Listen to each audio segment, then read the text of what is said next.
Hi everyone, so I'm Cary. I'm the guy who makes the Abacaba data videos, which have lately been mostly about coronavirus. But 4 years ago, I made this video that shows the history of the top chess players over time using an animated line graph. So let me just show you what that's like. Basically, it draws a line graph over time like it's a time lapse, and it shows the top 10 people in the world using these data statistics. Edo Historical Chess Ratings by Ron Edwards, Chess Metrics Performance Ratings by Jeff Sonis, and the official ELO ratings from the FIDE website. So that happened 4 years ago, so it's old news. But the reason I bring it up now is because chess grandmaster Hikaru Nakamura, let me select his name, just watched it. And I know that Hikaru also streams chess games on Twitch, and he's got a big following there. He's also helped train other Twitch streamers like XQC on how to play chess better, so he's, I guess, famous all around. So I figured in this video right now, I would react to him reacting to my video. And just to let you know, I am really bad at chess. I learned it as a kid, so I know all the rules, but I never got good, and because of that, all the people's names in this video, I'm sure chess grandmasters are super familiar with, but I don't know anything. But let's just get started. I don't know what to expect. I'm a little scared. Yeah, I can see he's got a dabbing gif in the corner.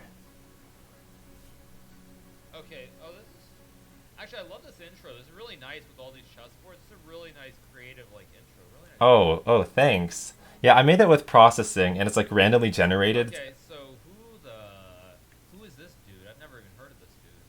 He was the only person in the database in the 1810s. Oh shoot, Hikaru's so confused. I didn't want to confuse you. Is this who the Petrov is named after? But it's spelled Petrov. It's Petroff. It's not spelled Petrov.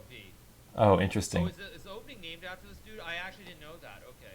Yeah, that's what Named after him? Okay. I heard. Like chess people. I don't even know the history of chess.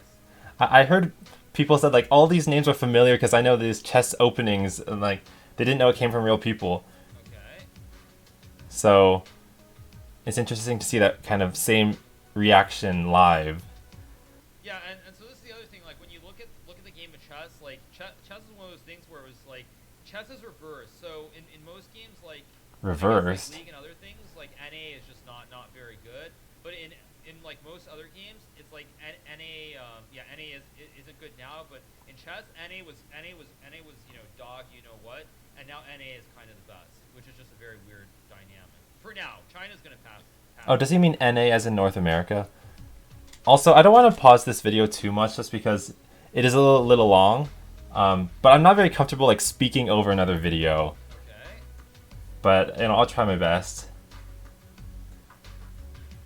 But yeah, I guess Oh, tours. Oh, right. Sorry. Let me move my cam. Over here. yeah, that's probably a better way to put it. Europe was definitely leading for a long time. I don't. This is all just from what I remember. Okay, I'll just listen to him speak, I guess. I'm not reacting to my own video. I'm reacting to his reaction. Player, by the way. Wait, I missed what he just said. This guy, I've heard of, but I don't remember who he was. It's Von der Lassa. I've seen the name, but I don't really know much about him. Okay, I'm making this a little louder. I'm sure everyone's heard of Paul Morphy. This guy was a boss. Probably the greatest chess player, one of the greatest chess players in history. Paul Morphy, first American world champion, basically. Yeah, I remember like he was just so young when he like became first place. Oh my God, this guy is 61 years old and he's still like playing chess. Did people even live to be 60 in the 1850s? That's kind of crazy, isn't it? I think if you were rich, you could afford it.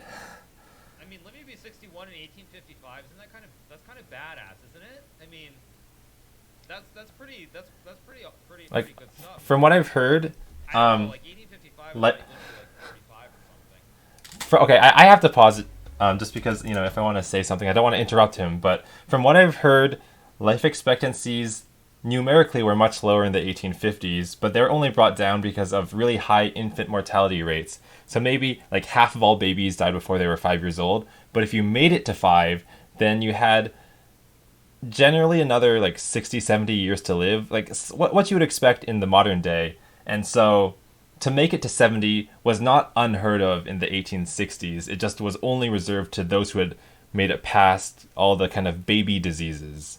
Yeah. Well, okay, that's not the topic of this video, so I'll just continue.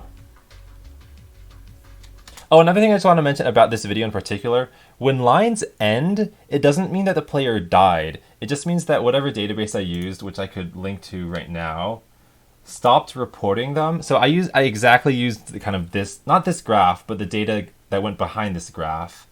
And you can click here, like these exact pages are what I used. And so they would just list the top people, and I would just scrape this data by loading the HTML or whatever. But it would stop ranking people if they stopped playing professionally. So I know Garry Kasparov stopped playing chess in the 2000s or something, and then he became an activist. I'm not quite sure, but he's not dead, but his line stops in the 2000s when he resigns. So just clearing that up.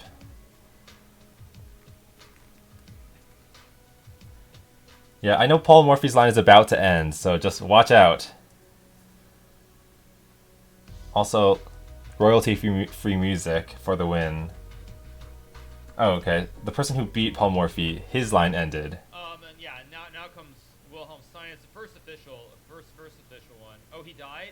I didn't see him. He was 69?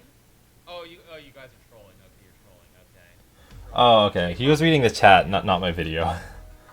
Yeah, but I think it's interesting that this data goes way back in time, like way before any of my other data sets that I made videos about, and also probably before a lot of chess tournaments were standardized.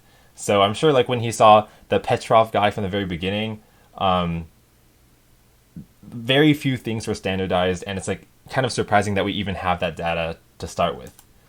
Yeah, so 200 years, it's crazy. Yeah. At some point, the dataset switches from Edo to Chessmetrics ratings, and because the distribution of those numbers is not quite the same, you start to see everyone's scores rise over that transitional period, and it's kind of artificial, but like I figured it was better than having a sudden jump when Chessmetrics ratings took over. And also, lots of Europe at the top. Look at this list. There's only like one American either. Oh, he's noticing the same thing, yeah. Crazy.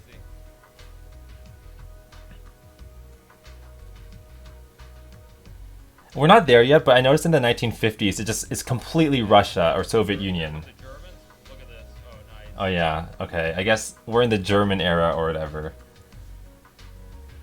By the way, some people criticize me because I used modern flags when, in reality, countries were shifting their flags or shifting their international borders all the time. In fact, I didn't even use the USSR's flag during the entire length of the Soviet Union in this video, but I felt like I didn't want to spend so much time doing political research for a chess-related video, so I just kind of went with the closest modern-day country approximation.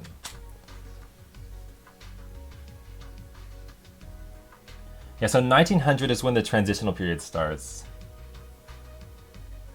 I think. Wait, so what is it?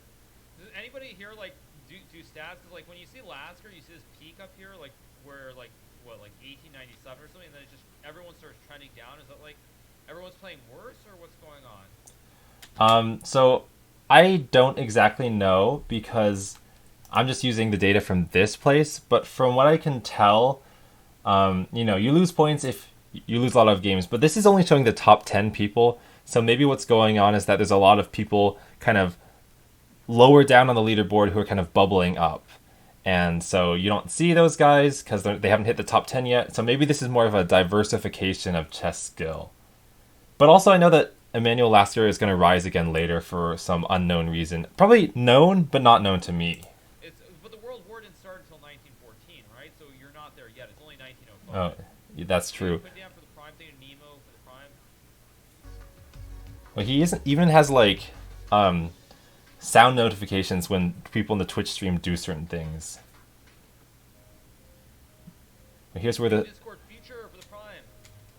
the gloomy music has come in to make it sound more serious.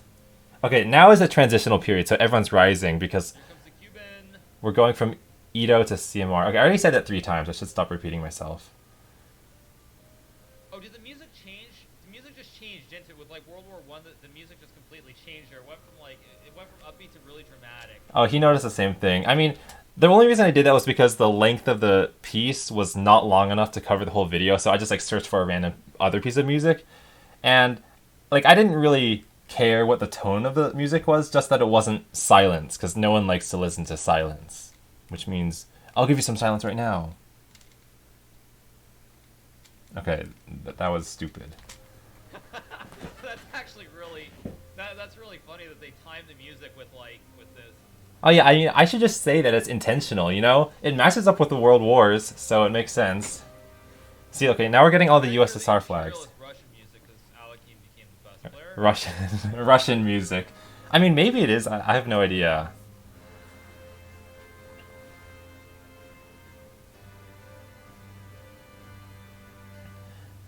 What I think is interesting here is that okay, there's a lot of Soviet flags at the top, but one of the Americans who's at the top, Samuel Reshevsky, I mean, that's kind of a Eastern European sounding last name too. Well, I don't want to like make any statements because I don't know the family history of all these people, but I just think it's an interesting trend that this happened in the mid 1900s.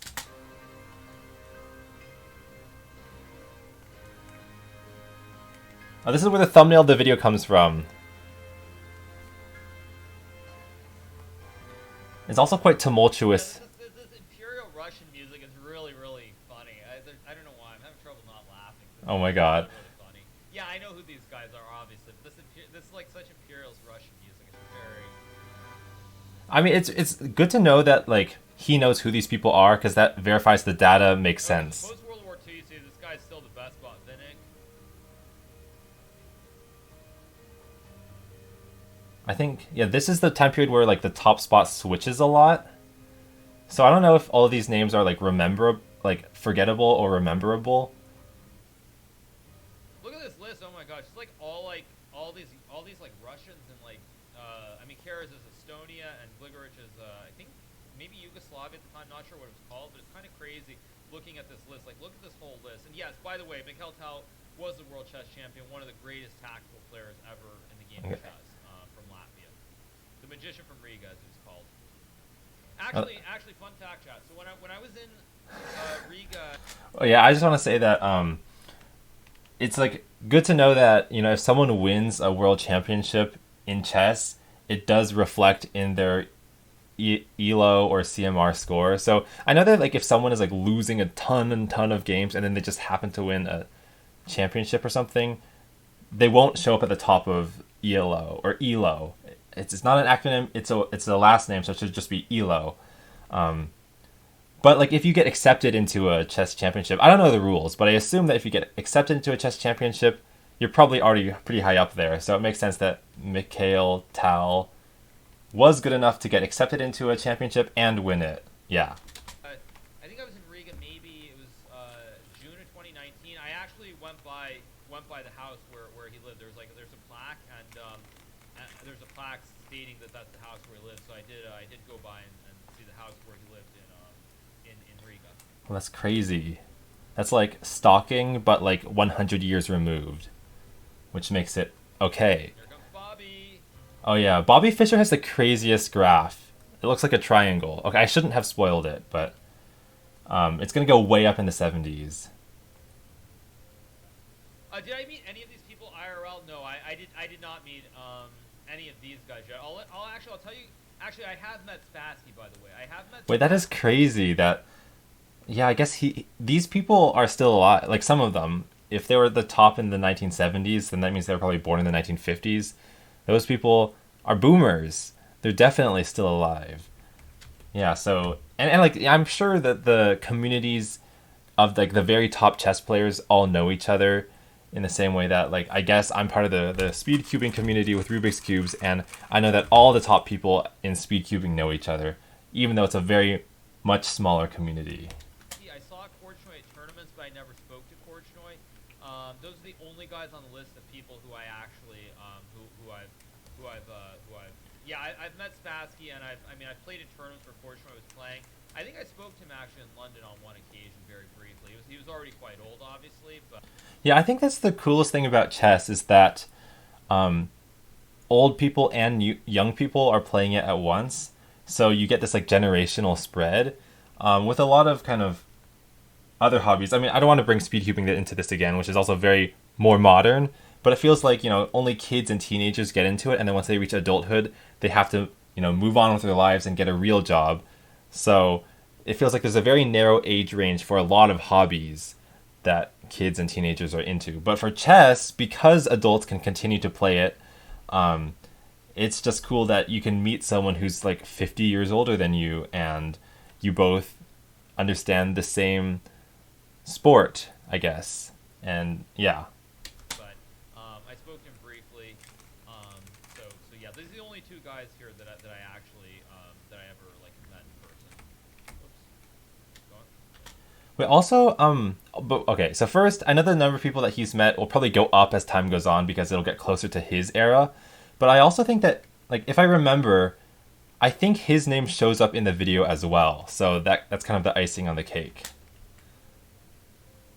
Yeah, and I know Bobby Fischer had like mental health problems or something. I forget. There's something tragic about his downfall, which is kind of sad, but it's like very vague in my mind. I don't know what it was. Hikaru is so old. Yeah, I'm so old, Chad. I know. I have of course met Karpov, and I actually did play Anatoly Karpov in a real over the board game. So Bobby vanished from the list here because he stopped playing chess. Oh, okay, so it's cool to know that Hikaru recognized that this is when people stop playing chess, not when they die. Still lots of Russians on the board, and there's Oh look, Cary shows up. yeah, I was gonna say the same thing. Cary quite well. Did I win or lose? Record? I only played Anatoly Karpov one time in an actual ranked classical slow chess game. I beat him. Ooh, he beat him. Very, That's a very flex. He was already, I mean, he was just playing more for fun. I will say, when you look at this list, though, of the people who played, you'll see that in the olden times, a lot of these guys, they just kept playing. Like, regardless of how old they were, they just kept playing because they loved the game. And one thing I would say is Karpov as well, like, he still plays chess occasionally for fun. He just, he enjoys playing the game. Whereas, say, someone like Garry Kasparov specifically does not play for quote-unquote fun. Oh, that's interesting. But here comes Cary, yeah, here comes Cary. Yeah, when I was growing up, Garry, I guess Kasparov, he was the name that was always in the Guinness World Records or like on the news as the number one person. So this era feels like the one I'm familiar with.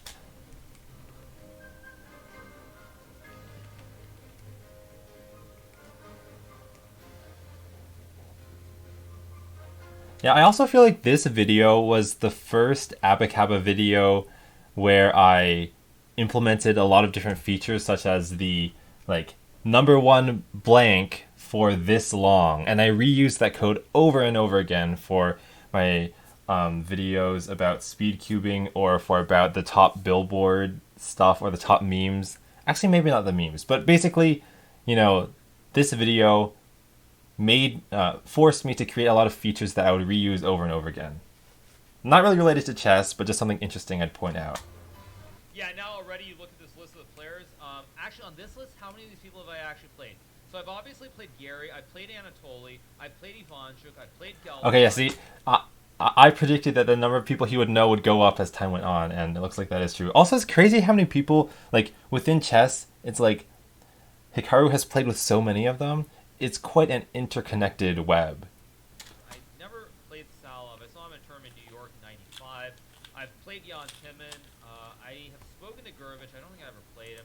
I played against Leonid Udasin. I played against Alexander Velyovsky. I played against Jan El. Is that like, what, 8 out of 10? 9 out of 10? That's pretty crazy. Also, I think it's like interesting because, I, as the non-chess player, was taking in this data set. And to me, it was almost as if it was random text because these names could have been generated by a random name generator and I wouldn't have known. But I'm so grateful that these data sets that I used were reliable because I don't have to worry that this data is incorrect. I can just kind of sit back, relax, and know that the people who are chess experts can look at that, know it's correct, and relate to it. So Yeah, I feel like I can rest easy. So most of these guys on this list I've already played against. What year is Crazy. this? 1990. So wow. So if you look at the top 10 players from 1990 on this list, I played against 8 of the 10 people who were in the top 10 Yeah. in 19 freaking 90. That's I feel like a lot of that comes down to like if you get this good in the game, you're gonna stick around the community for decades because it has left such a big impact on your life. So I don't think this is so much about Hikaru being old, but it's more that like these people can survive another 30 years to play with him. insane. That's crazy. I'm old. I know I'm so Oh, old. oh I'm no, so he just said old. it. No, It's so this okay. started in the 18. His hair's not gray yet. In like the 1850s. In the 1920s, I think they might. I think this is just based on stats on the rank. There's some stat formula they came up with for the rankings. I don't think there was an official list. Thank you to Perfectly Nasty for the prime. Thank you to Colonel Soap for the prime. Yeah, so for the majority of the time frame, I used this website. This is 1910 to 2005. And he was saying there's no official list. And I actually realized that when I was making the video, I was like, why the heck are there not ELO ratings before 2000? Do they just pretend that history didn't exist before 2000? But this website seems to do a pretty good job of that. So you can click on like, here's Gary Kasparov, and this is tracking his whole life, whole chess life. And I just kind of treated this like the ground truth because what else am I going to use? Yeah, so that's my answer. Thank you to 17-year-old car for the prime. Thank you to Wild Cucumber for the prime. There's the dabbing gif. So, It's so yeah. confusing because the dabbing gif and the chess gif show up over the little face cam, not face cam, little image, the headshot I use for the top chess player. So it kind of overwrites it. Yeah, it's kind of funny. Oh, he'll be on this list. He'll be on this list by 2023. Who? Is someone up and rising, like a teenager who's going to get really good by 2023? Yeah.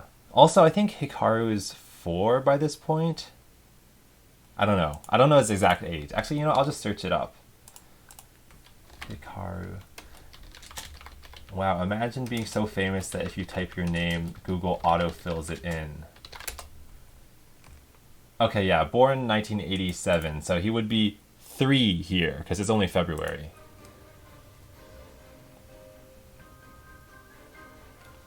Yeah, the Russian music is still going. Let's see, this is 95, and in 1995, actually, yeah, like literally only this one guy, Valery Salov, on the top 10. He's the only guy that I haven't played against. Everybody else on this list by 95, I've played against. I played against Kamsky, played against Kramnik, Ivanchuk, Anand, Karpov, Kasparov, Galfan, Dreed, Shirov. So except for this one, That is guy, crazy. I mean, It is so interconnected.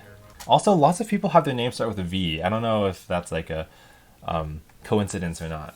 But yeah, I guess like when you're when what you do for a living is playing against another people, it's like you have what do you call it? An edge in a graph. Like a lot of things that people do for fun is like a singular, well, no, not for fun, but for life or whatever, involves like either doing something singularly, like maybe you're good at doing something on your own, maybe like gymnastics. And then you don't really have this interconnectedness because every time you practice gymnastics, you're kind of just doing it on your own. But I can see why it's better to play chess as a living because every single time you do it, you got to do it with someone else, and then that creates this interconnected web. Okay, I was just born 1997. Yeah. Yeah, and so by 97, 97 gang, rise up. We are the Zillennials. Okay, I gotta stop using cringy words. yeah, by 97, the list of all these people. How many have I beaten? So I've beaten Kamsky. Ooh, he's flexing again. I'm just kidding. I beat Evgeny Barev in a match. I've beaten Topolov. I've beaten Karpov. I've beaten Ivanchuk. I've beaten Kramnik. I've beaten Anand. And this guy's really good. But I also wonder, it's like, I know that if two chess players are close enough in ELO rating, the probability that the weaker one wins is still pretty significant. So I wonder, like, how many of these people did he lose to? Okay, he doesn't need to say that, but I'm sure it's not like I beat 100% of them. But it's still like an amazing achievement to see all these people on this list and know that you can defeat them. That just shows that you've achieved mastery. And Gary, I never played a classical chess game against. yeah, 9 out of 10 people I have played against and I've scored victories against. So so so yeah, but that's not a flex. It's just, I mean, I've played many of these guys many times, and also I didn't play them in '97 when they were necessarily at their peak. I played them, of course, much later. So in 1997, I was 10 years old. Like, I was not that good at chess in 1997. Oh, interesting. Yeah, yeah. I guess chess players must get worse as they like not age, but go past their peak. I mean, I don't really know how the brain, how chess ability relates to how, like, the age of the human brain. But I'm sure if you were to play Bobby Fischer now, well, I mean, I guess they also haven't practiced as much if they're not playing competitively anymore. But yeah, I guess if you play them when they're elders, you do have a better chance of winning. I mean, yeah, Hikaru is still a grandmaster, so yeah.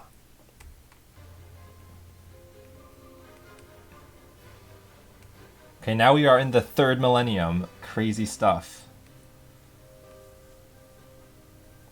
I think Where's Judith? oh, yeah, I was gonna say, yeah, I was really happy when I made this video that Judith, I'm not sure, Judit Polgar made it in the video, just because chess right now and in all of history has been overwhelmingly male, and it's just nice to see at least a woman in the top 10, and maybe this is a sign of a trend that will continue in the future. So actually, this is very quickly. I will point out one thing in 2005, because I'm looking at it very closely now. Is that one thing that's worth noting is you'll see in the 8th place is Judit Polgar. She was the number 8th ranked player in the world, the only female. Oh, actually, that's really nice to hear that she was ranked 8th, and the video shows her exactly in 8th, because that means that the way I was displaying the data is correct. I mean, because when you're making a data visualization, not only does the data set have to be correct, but the way you interpret it has to be right. Because one thing I did for this video was a lot of interpolation. So there's only one data point per month on these lines, but these lines are smoothed and curved. And I used bicubic interpolation. And that means that you will get certain points in the data that didn't technically exist. Like if Judit Polgar went from 4th to 6th, it would show her at one point in 5th place, which never technically happened. But, that's a sacrifice you make to make it more easy on the human eyes to understand. Player ever to be in the top 10 at chess. So have to definitely mention that. No, I'm not name dropping. I mean, it's just I've played these guys. Wait, so he has this Twitch stream set up so that I think if someone tips him money, it'll actually read their comment out through the text to speech. That's dangerous. What if they read out personal info or swear words? That could get you banned, Okay, I don't know. I've never actually streamed on Twitch, although I have thought about it. Yeah, that's all. But yeah, Judit Polgar definitely the only female player ever to be ranked in the top 10 at chess. And this was I didn't know she was the only one. Entire world. And if you do a comparison Wait, let me go back. Yeah, Judit Polgar definitely the only female player ever to be ranked in the top 10 at chess. And this was in 2005, and she was number 8 in the entire world. And if you do a comparison, the top female player right now, I think is maybe Hu Yifan. She's probably around number 45 to number 50. I have played Judit over the board, yes. I have a very good score against Judit, but definitely one of the biggest ambassadors for the game. So yeah, I just have to point that out here. That's interesting. I think it's cool to hear this information because playing through chess history as a video is a cool way to get a chess expert to kind of relive all the... No, I mean, he didn't live through the whole thing, but to kind of re-explain all these events that happened in chess history that are quite relevant, that every expert would know about, but I wouldn't. Yeah, so I just think it's cool to just hear his interpretation of what he sees in this data. Keep going. Kasparov is over. There's Magnus Carlsen. This list at some point too, right? Wait, when do I appear? Ah, there I am. I appear right there in 2011. Okay, let me go back. Where do I first appear? I think he goes even higher than that. There we go. Oh my god, yeah. The exact month, 2011. Well, not month, year, 2011. Wait, that's so cool. It's the craziest thing is I had to... Okay, so all the data was provided from these 3 websites that I linked, this being one of them, which makes it seem okay, you only have to scrape 3 websites and you have all the data you need. But surprisingly, the thing that took me the longest time was to get everyone's age, because in order to get that correctly, I need their birthday down to the month because this video changes every month. And because that doesn't come in like a reliable database, I'd have to like Google each one. And that means there was a big chance for human error and getting things wrong, which I did with my Go video. So I'm glad to see that at least with his age, it lines up correctly, because I wouldn't want to show him a video and have it be wrong about him. So I'm crossing my fingers that all the other ages are correct as well.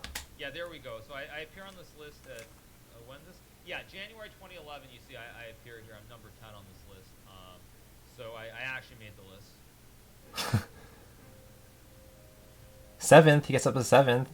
6th, I think that was 6th or 5th. 4th, 3rd, 4th, 3rd? Wait, what? Wait, he's 4th at, wait, he's literally 4th at the end of this video. I didn't even know. I thought he was gonna like dip down by the end, because he keeps saying like, oh, I'm getting old. But I mean, to be fair, this video is 4 years old, so he was 4 years younger, and like 28 or even 32 is still young in the grand scheme of things. So no need to worry. Wait, what? I hit number 2. Why doesn't it show me number 2? For a split second, I bet. 1 second. Let me do this like slowly. Oh, wow, so he knows he hit number 2. Yeah, okay. It shows me at number 4. Yeah. No, I hit number 2 in October, I think, of 2015, maybe? I think 2015. Yeah, I think this really comes down to the interpolation thing, because,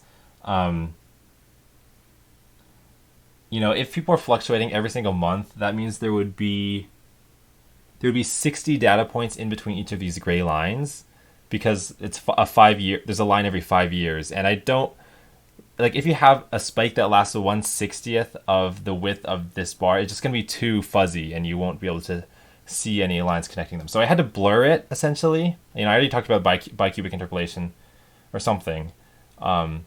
So the downside of that is that Hikaru probably hit 2nd place at one point, and it doesn't quite get shown because of the blur. Yeah, I did. But anyway, as you see, like, at the end, I guess it's only through 2016, or does it keep going? This video is from 2016. So it stops here. So this is March 2016. So Kramnik was 2nd, Cary was 3rd, I was 4th, Fabian was 5th. Most of these names, of course, are still pretty close. It showed it just went back fast. Yeah.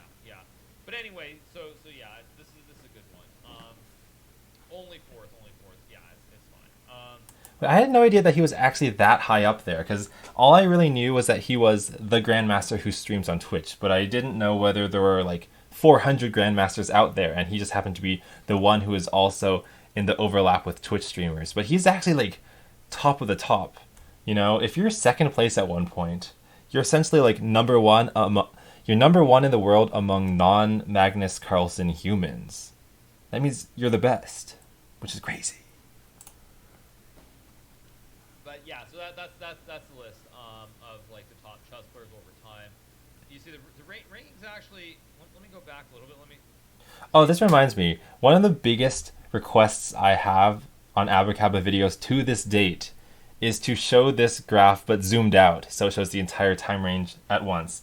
And I was almost considering just making like a 5-second video where I just have that, because it was requested so many times that like I wanted to give it to them, but I didn't want to make a whole video about it. But I still haven't gotten around to that.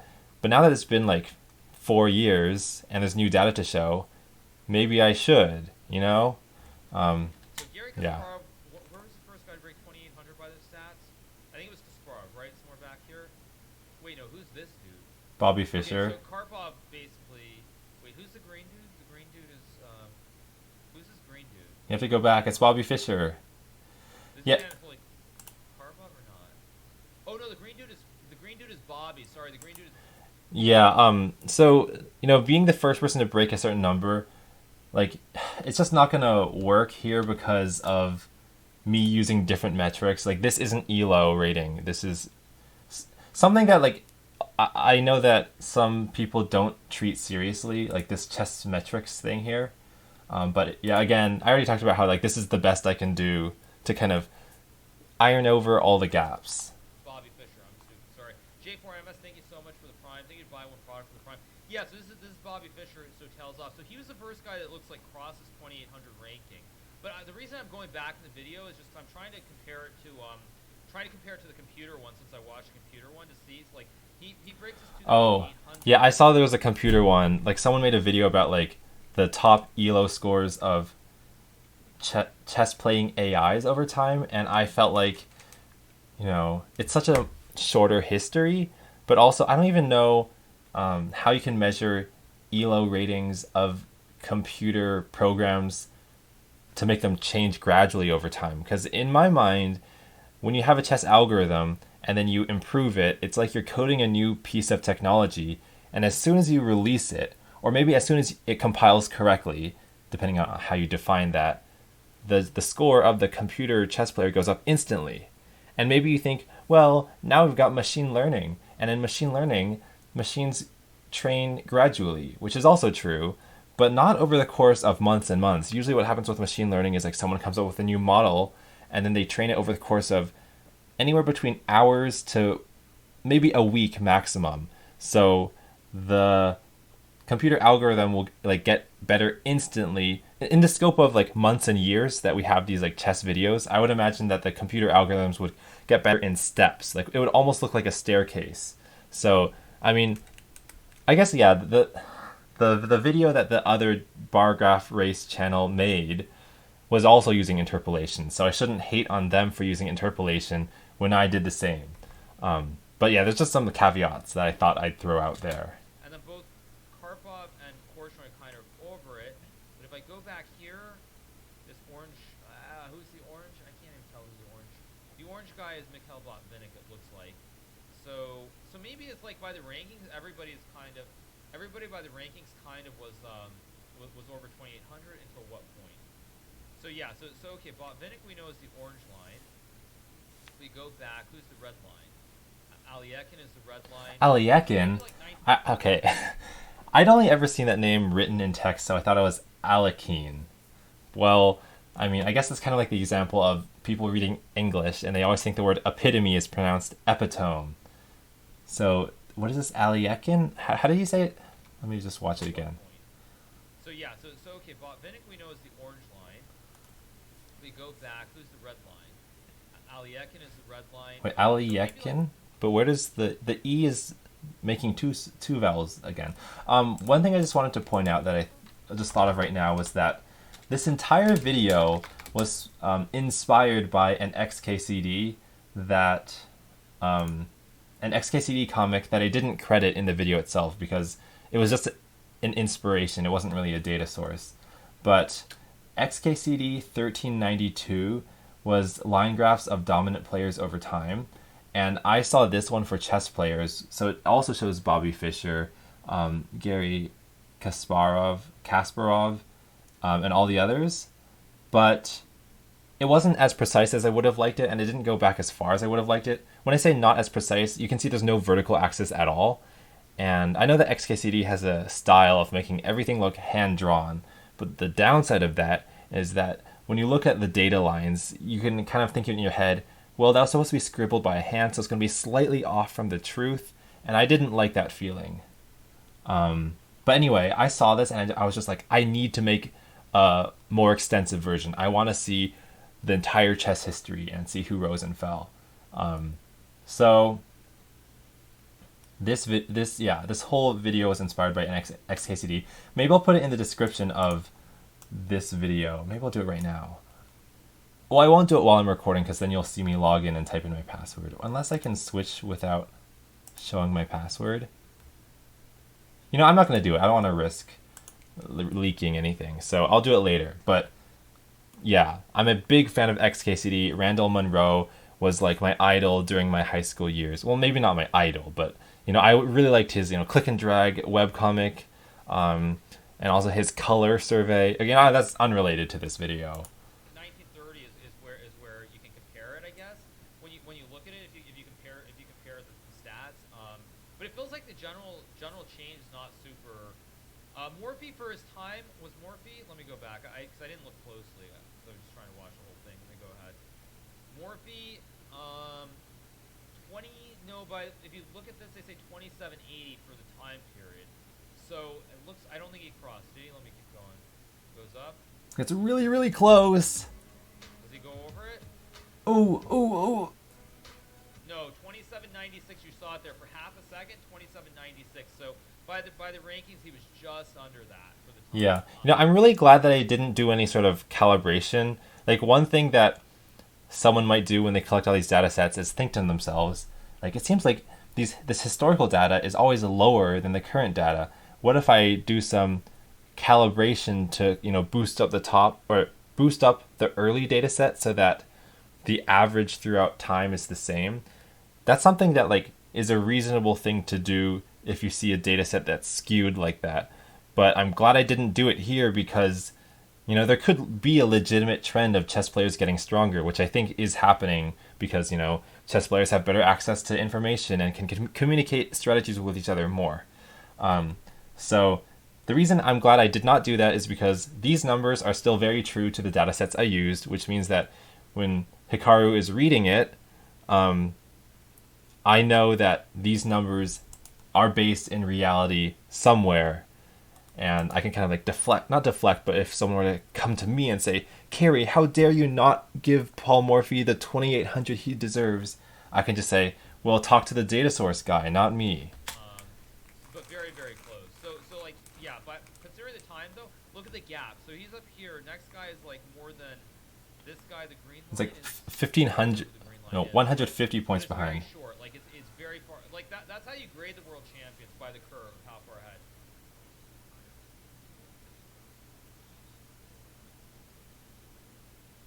I mean, everybody. I mean, we're all very cordial with each other.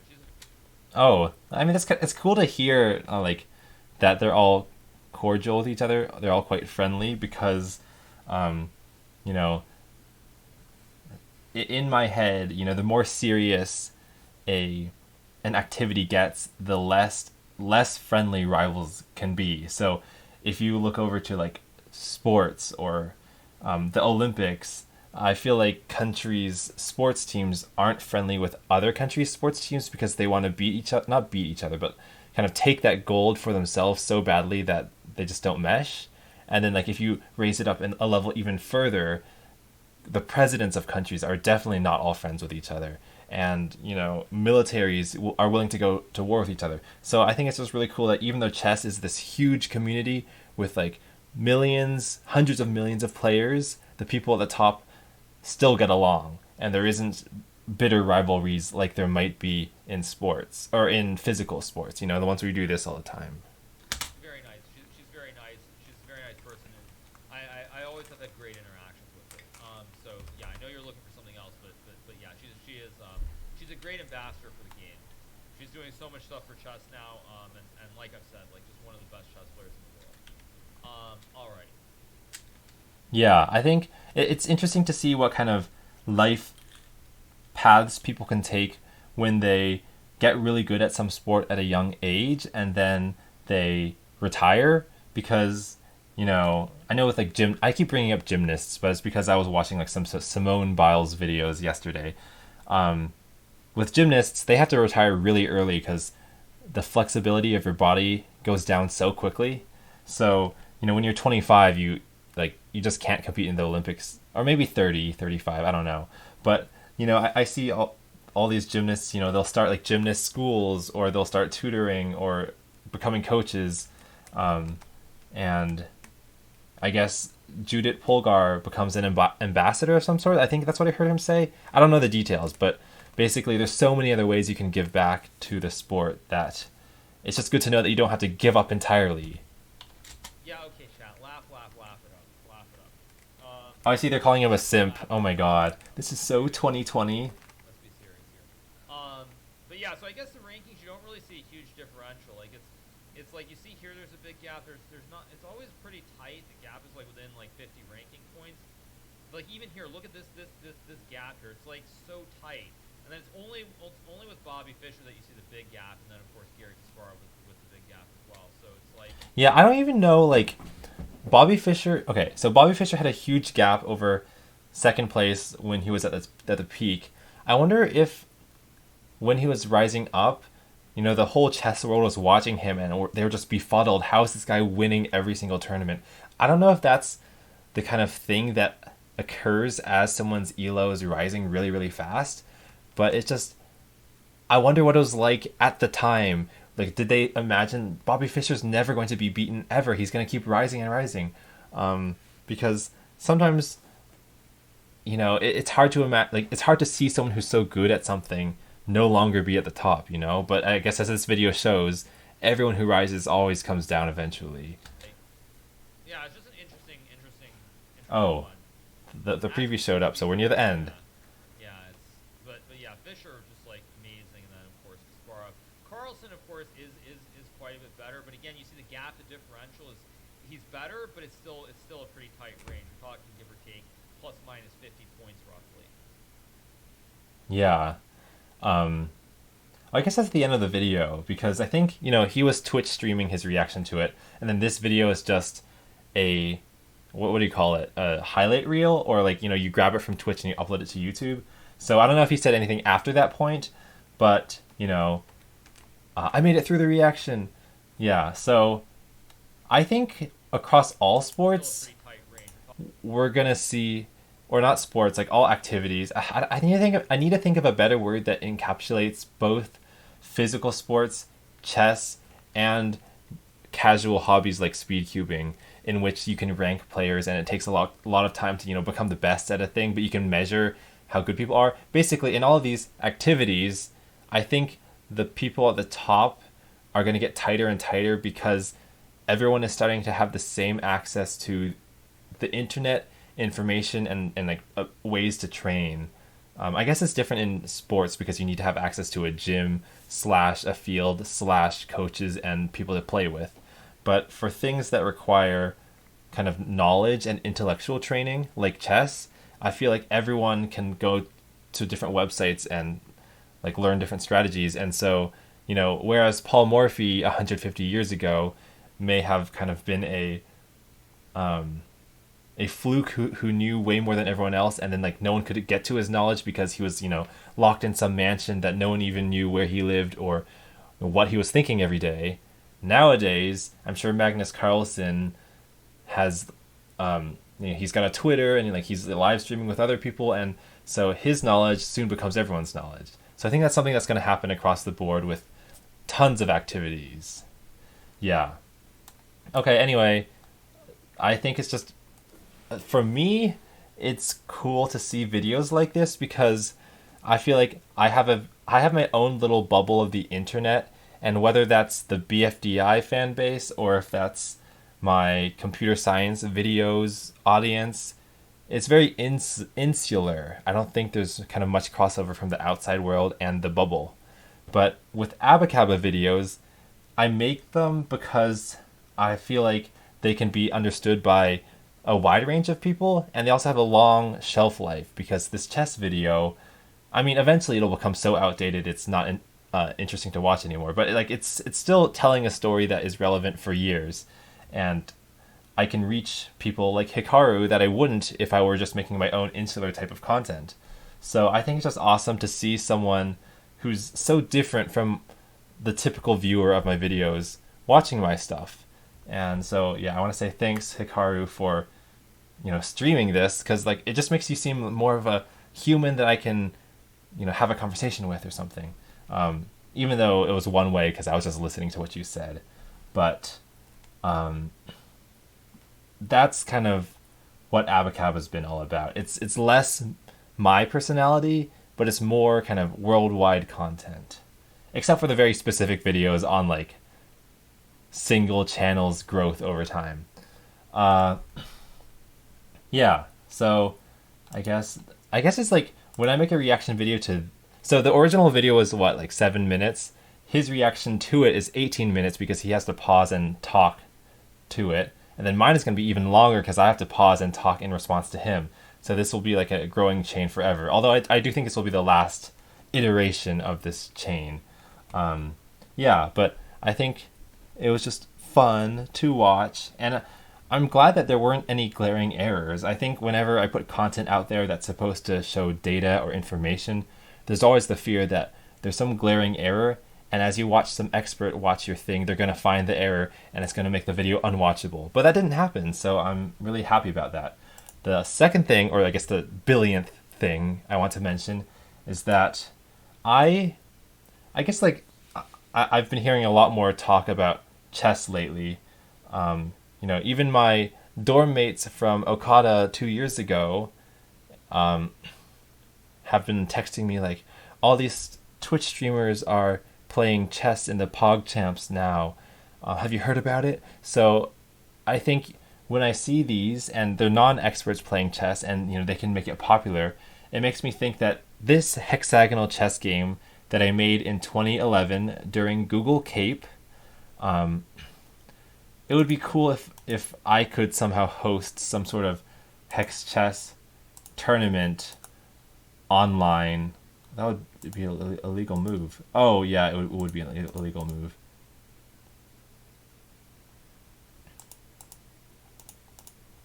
Well, I keep forgetting how this game works. Anyway, I think it would be fun if I could host a tournament of hex chess among my own viewers or something.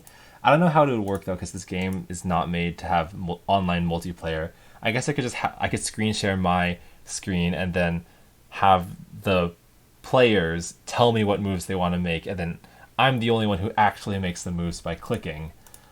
But the reason I want to do that is because clearly you don't have to be an expert at a game to make it appealing to watch. I think people just like the competitive aspect of it. So, no one's an expert at hex chess, and my fan base is definitely not grandmasters. But if I just get some randos playing this game, it could still be entertaining if I set up like a tournament bracket. That being said, I do have a lot on my plate with other stuff, so I don't want to guarantee anything. But I think, if I get bored and I'm running out of interesting things to try, just killed that horse. Bye, horsey. You had a pretty long life. If I get bored, I could do this. Or if someone else wants to do this, I'm giving you, right now, I, Cary Huang, give you permission to host your own hex chess tournament. Probably no one will, but I'm just throwing that out there as well. Okay, this is a long video, and it's also 3 a.m. now, which means I should talk more quietly. But thanks for watching. Thank you again to Hikaru Nakamura for watching my video. And why would that? Oh, okay. I keep forgetting that this bishop is literally pinning this king. It's like I don't register that as a diagonal, but it's happening. So I can't move this, but I can move. What's an interesting move I can make as black? That. Should I do queen sacrifice? Dead. Okay, now it's black's turn. Okay, I think I'm going to just move the king because that pinning was dumb. Or not dumb, but it was limiting a lot of the actions I could make. Yeah, okay, this video is getting kind of rambly now. So, bye everyone.